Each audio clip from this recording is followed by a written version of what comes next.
نحمد ونصلي على رسول الكريم أما بعد فأعوذ بالله من الشيطان الرجيم بسم الله الرحمن الرحيم يا أيها الذين آمنوا كتب عليكم الصيام كما كتب على الذين من قبلكم لعلكم تتقون صدق الله العظيم وصدق رسوله النبي الأمين الكريم من الشاهدين والشاكرين. تمام تعریف اللہ سبحانہ و تعالیٰ کے لیے سزاوار ہے جو ساری خلقت کا پالنہار ہے، جس کے دست قدرت میں کل جہاں کی بادشاہت ہے، جو چاہتا ہے کر گزرتا ہے، اس کے اختیار کو کوئی روک نہیں سکتا. وہ قدیم ہے، ابد الآباد سے ہے اور ہمیشہ ہمیشہ رہنے والا ہے. میں گواہی دیتا ہوں کہ نہیں ہے کوئی معبود برحق لائق عبادت سوائے لجل مجدہو کے، اور میں یہ بھی گواہی دیتا ہوں کہ محمد عربی صلی اللہ تعالی علیہ وآلہ وسلم اللہ کے بندے اور خاص رسول ہیں. صلاۃ و سلام نازل ہو ہمارے آقا نامدار حضور تاجدار محمد عربی صلی اللہ تعالی علیہ وآلہ وسلم پر، آپ کی آل پر، آپ کے اصحاب. بزرگان دین، برادران اسلام، اللہ کا یہ لاکھ لاکھ شکر احسان ہے کہ اس نے ہماری عمروں کو دراز فرمایا اور ماہ حسنات و برکات ماہ صیام میں سانس لینے کا ہمیں موقع عنایت فرمایا. عزیزوں اور بزرگوں، ماہ صیام اللہ تعالیٰ کا ایک بہت بڑا انعام ہے. اس میں اللہ سبحانہ و تعالی اپنے بندوں کے ساتھ بے انتہا خیر کا معاملہ فرماتے ہیں، اور یہ مہینے کے سائے فگن ہونے کے ساتھ ہی اللہ تعالیٰ مجدہو وَمَا نَوَالَهُ نے شیاطین کو مقید فرما دیا. آقا علیہ السلام فرماتے ہیں جیسے ہی رمضان شروع ہوتا ہے سلسلۃ الشیاطین، شیاطین کو زنجیروں میں جکڑ دیا جاتا ہے، اور ندا کرنے والے فرشتے ندا کرتے ہیں اے خیر کے چاہنے والے آگے بڑھو، اے شر کے چاہنے والے وہیں پہ رک جاؤ. یہ ماہ صیام کے آتے ہی ہر ادنا کو اعلیٰ مقام حاصل کرنے کا راہ ہموار ہو جاتی ہے. اللہ کا قرب حاصل کرنے کے لیے اس ماہ مقدس سے بہتر کوئی اور مہینہ نہیں، چونکہ اللہ تبارک و تعالی کہ پیارے حبیب علیہ السلام کا ارشاد ہے کہ ادنا سے عمل کا بھی بدلہ اللہ تعالیٰ 70 سے 700 گنا بڑھا دیتا ہے، اور اس سے آگے جتنا اللہ چاہے. یعنی 700 گنا بھی خیر والا یا محیط والا معاملہ نہیں ہے، بلکہ پروردگار عالم اس سے بھی زیادہ بدلہ عطا فرماتا ہے.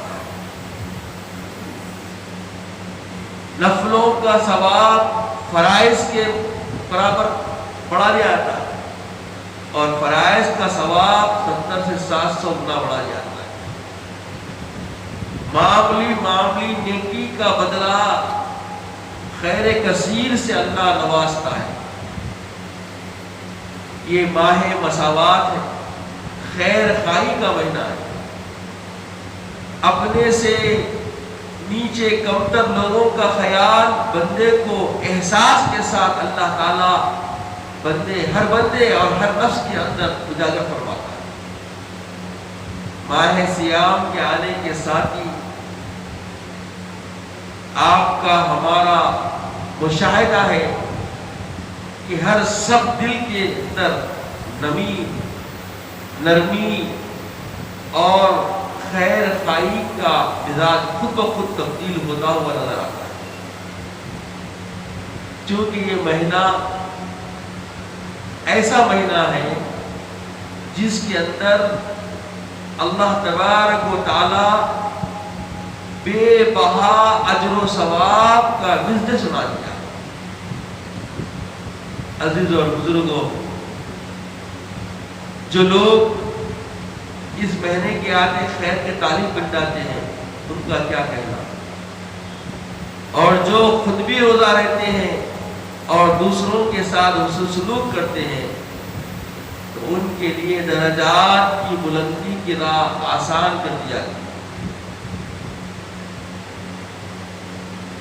روزہ رہنے والے کے لیے بے بہا بشارتیں اللہ کے حبیب صلی اللہ علیہ وسلم نے بیان فرمائی ہے۔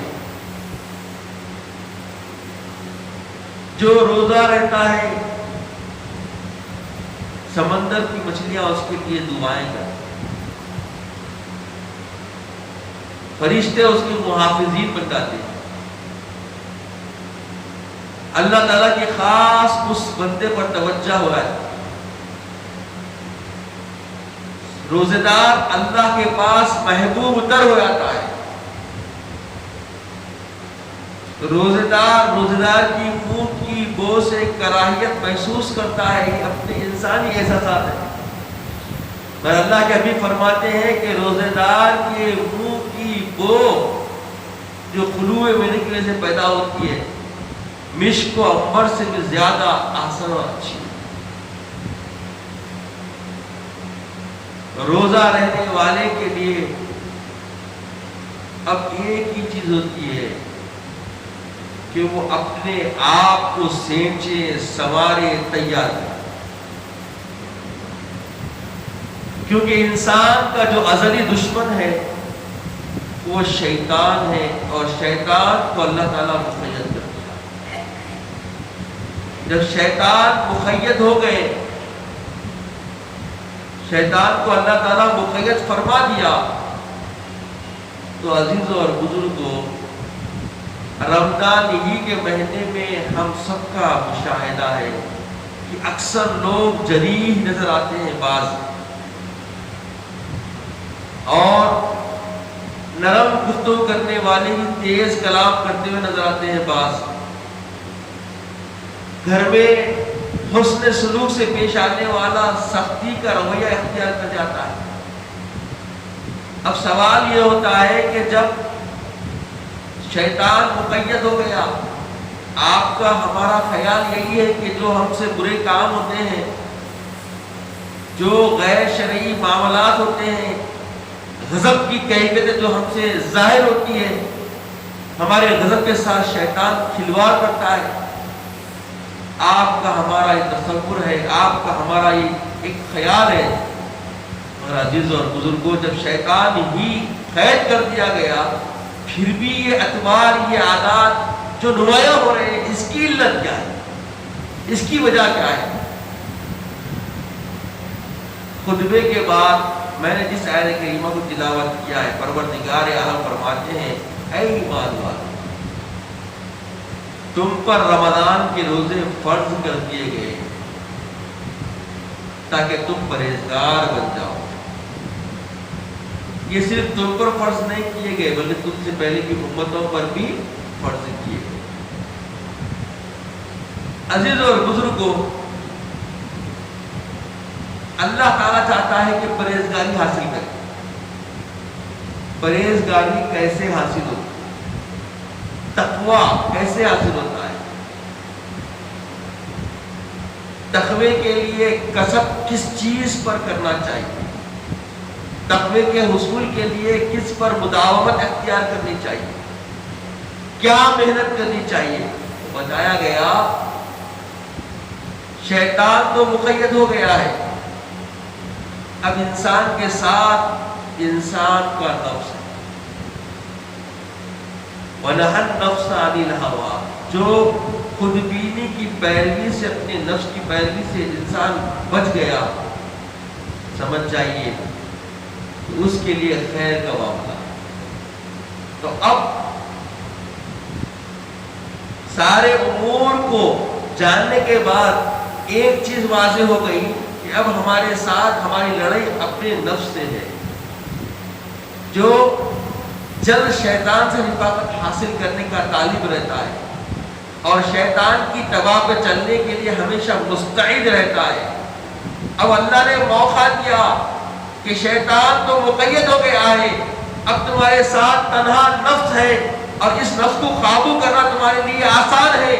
اللہ تعالیٰ کی رضا جوئی کے کام انجام دو، رسول کی اتباع میں بھوک پیاس اور خواہشات نفس سے اپنے آپ کو روک لو، بس یہی اس کے ہتھ کنڈے ہے کہ اس کے ذریعے تمہارا نفس تمہارے قابو میں آ جائے۔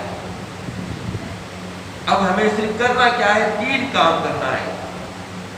کھانے پینے سے بچ جانا ہے، پہلا کام کھانا، دوسرا پینا، یہ 2 سے رک جانا ہے۔ اب تیسری چیز رہ گئی خواہشات نفسانیت سے باز آیا۔ خواہشات نفسانی لوگ سمجھتے صرف جماع ہے، جماع کے علاوہ ہر وہ چیز جو نفس کو لباتی ہے، یہ ساری چیزیں خواہشات نفسانیات کا، ان سب کو بالکل ہی ترک کرنے کی کوشش اور ایکسرسائز شروع کر دینا ہے۔ جب کلام کرے تو کلام میں نرمی پیدا کرنے کی کوشش، محنت کرنی چاہیے، اور جب کلام کرے تو اس میں جھوٹ کس دھوکے کی آمیزش نہ ہو، اس کا خیال رکھنا چاہیے، اور جب کوئی معاملہ کرے تو دھوکہ دینے کا ارادہ نہیں ہونا چاہیے، اور کوئی معاہدہ کرے تو اس کو پورا کرنے کے لیے مستعد ہو جانا چاہیے۔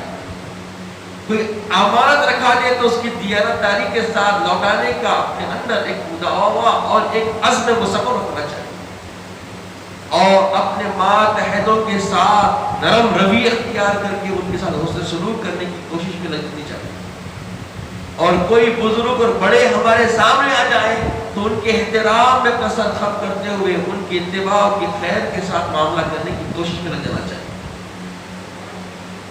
ہر برائی کا بدلہ اچھائی سے دینا جو مومن کا شعار اور شیوا ہے، اسے اختیار کرنے کی جھوٹ کوشش میں لگ جانا چاہیے۔ اس سے بہتر موقع پھر زندگی میں آنے والا نہیں۔ عزیزوں اور بزرگوں، یہ میں جو ہے انسان کے اندر بڑی خطرناک ہے، جو نفس کی وجہ سے آتی ہے، اور رمضان سے بہتر کوئی دن نہیں ہے، کوئی ساعت و گھڑی نہیں ہے کہ اس میں کو قابو کیا جائے، اس میں پہ تسلط اختیار کر لیا جائے، چونکہ اس کے اندر یہ بالکل لاغر ہو چکا ہے۔ اللہ کے رسول نے ایسا ایک نہج دے دیا ہے ہم کو رمضان میں، جس کی وجہ سے ہماری اپنی میں ہماری مٹھی میں آ جاتی ہے۔ اب اس کو دبوچ کے اس پہ قابو پانا آسان ہو جاتا ہے، اور اس آسانی لمحات کو ہم ضائع نہ کریں، اس موقع کو غنیمت جان کر اس اپنی میں پہ قابو حاصل کر لیں اور اللہ کے کامل بندے بننے کی راہ اپنے لیے ہموار کریں۔ عزیزوں اور بزرگوں، یہ میں جو ہے بڑی ڈینجر ہوتی ہے، بس اسی ایک سے ہماری اب لڑائی ہے۔ سارے رمضان میں اب لڑائی ہماری جو رہتی ہے کس سے ہے؟ اپنی میں سے ہے، کسی اور کا اس میں کوئی دخل نہیں، چونکہ شیطان تو جو دشمن ہے وہ تو مقید ہے۔ اب جو ہمارے اندر نفس ہے اس پہ قابو پانے کے لیے طریقہ، منہج سامنے ہمارے بیان ہو گیا۔ احادیث کی روح سے، اللہ کے رسول کے تعلیمات سے ہمارے لیے بات واضح ہو گئی کہ جو قیود روزے کے ہیں، ان قیود کے اندر، ان پابندیوں کے اندر ہی اس کے خاتمے کی راہ ہموار ہوگا۔ کس کی؟ ہمارے اپنی انانیت کی، ہمارے اپنے نفس کی۔ اس پہ تسلط حاصل کرنا اللہ نے آسان بنا دیا، تو یہ موقع غنیمت ہے، اس غنیمت موقع سے فائدہ اٹھانا ہمارے لیے بہت آسان کر دیا گیا ہے، اور ہمیں فائدہ اٹھانا چاہیے۔ غفلت وقت ضائع نہ کیا جائے. جب ہم کسی سے مخاطب ہو تو نعم الکلام، یہ مومن کی صفت ہے کہ نرم کلام ہونا چاہیے. اور سب سے بڑی جو خامی ہمارے نفس میں پائی جاتی وہ ہے جلد کسی پہ ظن کرنا، گمان کرنا، معمولی بات کسی کی دیکھ کر ان کے بارے میں بہت کچھ سوچ لینا، جس کو قرآن کہتا ہے بعض الظن اسم، بعض خالی گمان کرنا بھی اللہ کی بارگاہ میں کیا ہوتا ہے؟ گناہ ہوتا ہے. تو بیکار کے گمان کرنے سے بھی اپنے آپ کو کیا کرنا چاہیے؟ باز آنا چاہیے، کیونکہ یہ نفس کے ہتھ کنڈے ہیں، اسی کے ذریعے نفس ہم پر قابو پاتا ہے. اب اللہ نے موقع دیا کہ ہم اس پہ قابو حاصل کر لیں تو ہمیں حاصل کرنے کی تگدو میں لگ جانا چاہیے. ایک لمحہ بھی غفلت نہیں کرنا چاہیے اور تجسس بھی نہیں رکھنا چاہیے، کیونکہ قرآن کہتا ہے ولا تجسس، کسی کے بارے میں تجسس مت کرو. تجسس سے اضطرابی آتی ہے. تجسس کیا ہے؟ کوئی پوشیدہ امور کو انجام دے رہا ہے تو اس پوشیدہ امور کی طرف اپنی توجہ لگا کے اس طرف مائل ہو کے اس کے پوشیدہ امور کو جاننے کی کوشش میں لگ جانا، جبکہ یہ عمل بالکل بنیادی طور پر غلط، کیونکہ قرآن کہہ رہا ہے ولا تجسس، کسی کی تجسس میں مت لگو، کسی کی ٹانگ جھانک میں مت لگو. یہ شعار ایمانی نہیں ہے. اور رمضان سے بہتر اس سے بچنے کا کوئی اور راستہ ہمیں نہیں ملتا، چونکہ اب ہم اللہ کے قرب میں ہیں. اللہ ضیوف الرحمان بنا دیے گئے ہیں، صائمین کو ضیوف الرحمان بنا دیا گیا ہے، کیونکہ اللہ تعالیٰ کے حبیب فرماتے ہیں کہ روزے دار کو 2 ساعتیں اللہ ایسی دی ہے جس میں اس کو بالکل اللہ اس کے قریب ہوتا ہے اور اس کو خوشیاں دی گئی. فرحتان للصائمین، 2 خوشیاں ہیں، 2 موقع پر خوشیاں ہیں صائمین کے لیے. کیا ہے وہ؟ ایک افطار کے وقت اللہ تعالیٰ بغیر کسی پردوں کے بالکل قرب میں بندے کے ہوتا ہے، اور دوسرا لقائے رب کے وقت. تو عزیزوں اور بزرگوں، افطار جب ہم کر رہے ہوں تو ہمارا پوری دبوچ ہمارے نفس پر قابو پا چکی ہو، اور ایسی کیفیت جب ہمارا افطار ہوگا تو سمجھے کبریائی صرف رب کی ہے، اور رب کی ادا کو ہم نے مان لیا ہے اور اپنی ادا رب کے اوپر قربان کی. جب بندہ یہ منزل پہ آتا ہے تو اللہ کے تقرب، اللہ کے خود کی راہ آسان ہو جاتی ہے. اس وقت تک بندہ مومن اپنے مقصد حقیقی کی طرف رجوع نہیں ہو سکتا جب تک اپنی حق تک و دو، اپنی کوششیں، اپنی کاوشیں، اپنی محنتیں، اپنی ریاضتیں، اپنی باتیں خالص اللہ کے لیے نہ کر دیں. تو عزیز اور بزرگوں، رمضان کا مہینہ ہمارے لیے اس عمل کے لیے آسان کر دیا گیا ہے، کارگر کر دیا گیا ہے. اس کو روح عمل لائے، اس طرف توجہ کریں، ہمارا اس کی طرف مائل ہو جائے. عزیز اور بزرگوں، نفس پہ قابو پانے کا معاملہ یہ ہے کہ بعض بزرگوں کی سیرتوں میں یہ آتا ہے کہ پوری زندگی انہوں نے کبھی میں کا استعمال نہیں کیا. بعض اللہ والوں کا معاملہ آتا ہے کہ انہوں نے کبھی کسی کام میں میں نے، میرا، میں جو ایسا ہم استعمال کرتے ہیں، انہوں نے محنت کی کہ یہ میں ہے جو انسان کو نقصان کرتی ہے، کہ میں زندگی میں میں نہیں بولوں. تو کچھ لوگوں کو یہ ایسی باتیں جلدی پروان کر جاتی ہیں، کیونکہ بہت بڑی بات ہے یہ. تو بولے کہ فلاں بزرگ کبھی زندگی میں میں نہیں بولے. تو ایک شخص بولا کہ میں ان کو میں بولنے لگاؤں گا، ان کو میں بولنے لگاؤں گا، اور ان کو میں بولنے کے لیے کیسا بھی منہ کھولنے لگاؤں گا. پہنچ کے کہنے لگا کہ حضرت آپ جو ہے یہ بتائیے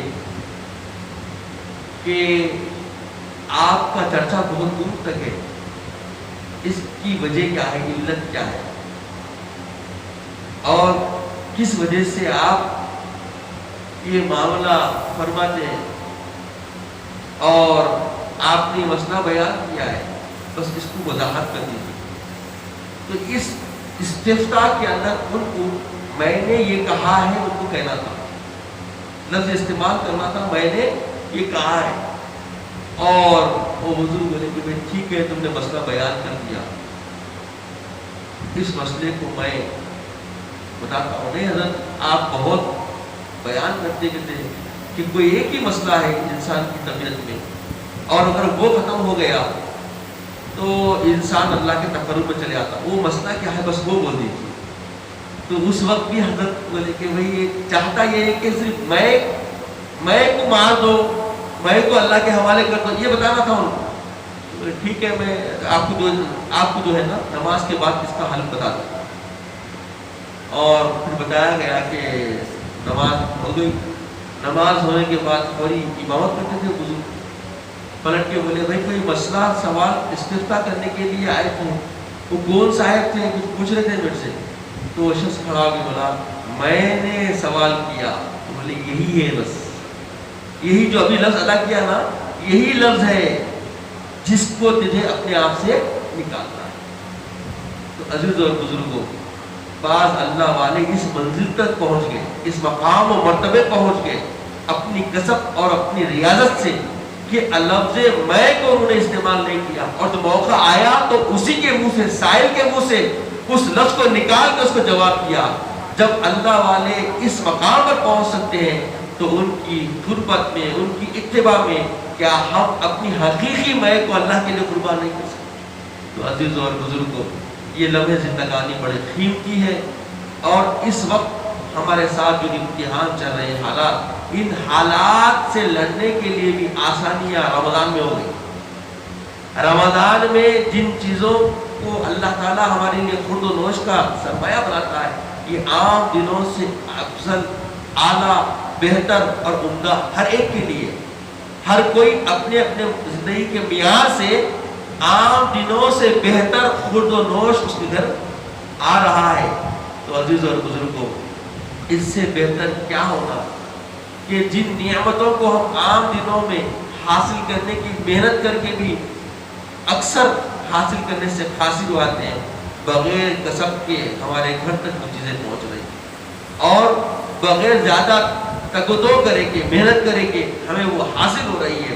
تو یہ سب ماہ برکات جو ہم پر سایہ فکر ہے, اس کی برکتیں ہمارے پر اللہ تعالیٰ کی نوازش سے ہو رہی ہے اور ہمیں یہ حاصل ہو رہی ہے. تو صحت کے لیے بھی سب سے اہم چیز کیا ہے, روزہ ہی ہے. اگر ہم روزے کی پابندیوں کا خیال کرتے ہوئے اور صحیح طور پر کوشش کرتے ہوئے, روزے کے اوپر ہم پکی مداومت کے ساتھ روزے کے تقاضوں کو پورا کرتے ہوئے, روزے کے قوانین کو پورا کرتے ہوئے اگر ہم اپنا روزہ گزاریں گے تو یہ وبا بھی ہمارا کچھ نہیں بگاڑ سکتا. یقیناً احتیاطیں کرنی ہے. کم گفتگو کرنے کا تو یہاں سنت ہی ہے. ہم بہت گفتگو کرنے والے بن گئے تو کم گفتگو کرنے کا ہمیں موقع ملا, اور لوگوں سے بیکار کی ملاقاتیں کرنے سے بھی روکا گیا ہے, اور ہم بیکار کی ملاقاتیں کثرت سے کرتے تھے. یہ وبا کے ڈر سے صحیح ملاقاتیں کم ہو رہی ہیں, اور بیکار تزئینی اوقات ہم کرتے بیٹھتے تھے, تزئینی اوقات سے اجتناب کا بھی موقع مل گیا ہے. تو یہ سارے امور جو بن کے آ رہے ہیں, اس میں ہماری ترویج کا ہمیں بہت آسانی کے ساتھ ایک نصیب العین سمجھیے اپنا ہمیں بن گیا. ہمارے لیے نقصان نہیں ہے, ہمارے لیے خسارہ نہیں ہے, بلکہ ہمیں اور اچھا موقع ملا ہے. عزیز اور بزرگوں, کیا چاہیے کہ وقت جلدی آپ کو تنہائی میں لے کے چلے جا رہا ہے, کہ تنہائی کو استعمال میں لائیے, کیونکہ اللہ تعالیٰ تمہاری تنہائی میں تمہارے قریب تر ہوتا ہے. اب تو رمضان کا مہینہ ہے, ہر وقت اللہ تمہارے قریب میں ہے. تو اس سے بہتر زندگی میں پہلو آنے والے نہیں ہیں کہ ہم توبہ کی طرف آ جائیں, توبۃ النصوحہ اختیار کر لیں. ماضی کیسا بھی گزرا اس کی پرواہ نہ کیجیے, چونکہ اللہ تعالیٰ ماضی کو بھول کے, اپنی برائیوں کو بھول کے, اللہ کی خشیت, اللہ کے خوف, اللہ کے ڈر سے جو بندہ پوری اپنی دل کی گہرائی کے ساتھ, اپنی ندامت کے ساتھ اللہ کی طرف رجوع ہوتا ہے, تو اللہ تعالیٰ اسے ایسا بنا دیتا ہے جیسا اس نے کوئی گناہ کیا ہے. ما تقدم من ذنبی, پورے گناہوں کو اللہ کیا کرتا ہے, معاف کرتا ہے. قد غفر ما تقدم من ذنبی. یہ روزہ ایسی چیز ہے کہ انسان کو دھو دھلا کے, شفاف بنا کے, پاکیزگی کے ساتھ اللہ کا بندہ بناتا ہے. تو عزیز اور بزرگوں, یہ ساعت ایک گھڑے کو جانے نہ دیجیے. اللہ تعالیٰ کی بارگاہ میں دعا کو بتائیے کہ اے پروردگار عالم, اے الہ العالمین, ہمارے ساتھ خیر کا معاملہ فرما, ہماری غیبی مدد فرما، ہمیں سچا صائم الصیام بنا دے، مولا روزے کے تقاضوں کو پورا کرنے والا بندہ بنا دے، مولا تیرا مخلص بندہ بن کر تیری ذاتوی کا طالب بن جائے، وہ کردار مومنانہ ہمیں اجاگر فرما دے، عزت کے اسلام کی زندگی عطا فرما، خاتمہ بالخیر فرما، وقت رضا کلمہ طیبہ عطا فرما، اپنے حبیب پاک صلی اللہ علیہ وسلم کا دیدار عطا فرما۔ سبحان اللہ و بحمدہ، سبحان اللہ العظیم، والحمد للہ۔